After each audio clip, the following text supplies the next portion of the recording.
Hi friends, இன்னைக்கு வீடியோவில் நம்ம சுவையான பீட்ரூட் அல்வா தாங்க செய்ய போகிறோம். வாங்க எப்படி செய்யலான்னு பார்க்கலாம். அதுக்கு கடாய் அடுப்பில் வச்சுட்டு 2 டீஸ்பூன் நெய் சேர்த்துக்கலாம். பீட்ரூட்டை திருவி வச்சுருக்கேன், அதையும் சேர்த்துக்கலாம். சேர்த்துட்டு நல்லா பச்சை வாசனை போகிற அளவுக்கு நல்லா வதக்கிக்கணும். பீட்ரூட் நல்லா வதங்கிருச்சு. இப்போ பால் சேர்த்துக்கலாம். நான் பாக்கெட் பால் தான் சேர்க்குறேன். பாலை சேர்த்துட்டு நல்லா கலந்து விட்டுறலாம். அந்த பால்லேயே இந்த பீட்ரூட் நல்லா வேகணும்.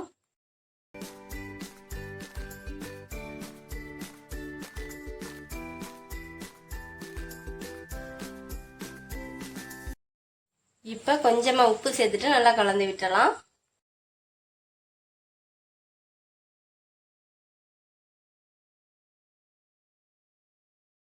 ரெண்டு ஸ்பூன் கார்ன்ஃப்ளவர் மாவை தண்ணியில் கலந்துட்டு சேர்த்துக்கலாம். சேர்த்துட்டு நல்லா கலந்து விட்டுக்கலாம். உங்களுக்கு அல்வா கொஞ்சம் கூட வேணும்னா கார்ன்ஃப்ளவர் மாவை 2 ஸ்பூன் எக்ஸ்ட்ரா சேர்த்துக்கோங்க. கார்ன்ஃப்ளவர் மாவை சேர்த்தோன்னா அடி பிடிக்காம நல்லா கலந்து விட்டுக்கிட்டே இருக்கணும்.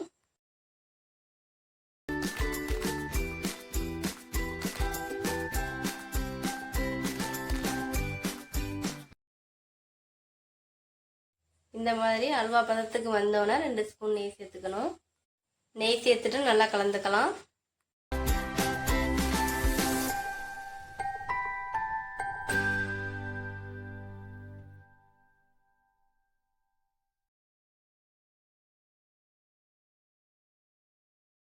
இந்த கரண்டியால் 2 கரண்டி ஜீனி சேர்த்துருக்கேன். நான் 1/2 கிலோ பீட்ரூட் எடுத்திருக்கேன். இதுக்கு ஜீனி கொஞ்சம் கம்மியாக போட்டாலே போதும், ஏன்னா பீட்ரூட்லேயே இனிப்பு இருக்கும். ஜீனி கரையிற வரைக்கும் நல்லா கலந்துக்கிட்டே இருக்கணும்.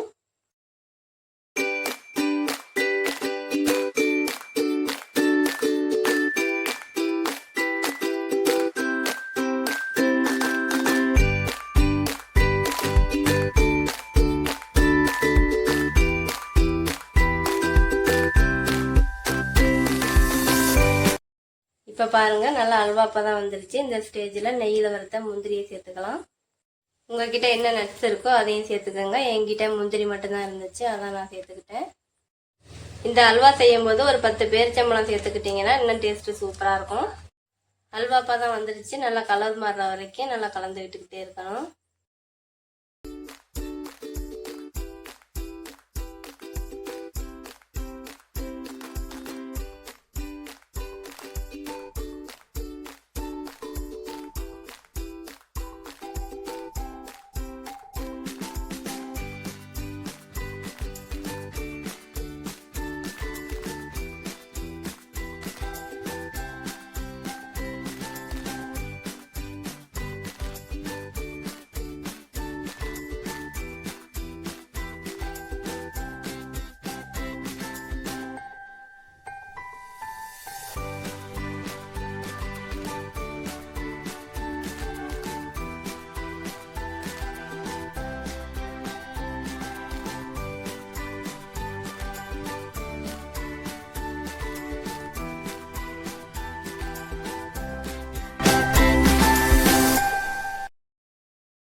பாருங்க, இந்த ஸ்டேஜில் ஸ்டவ் ஆஃப் பண்ணிடலாம்.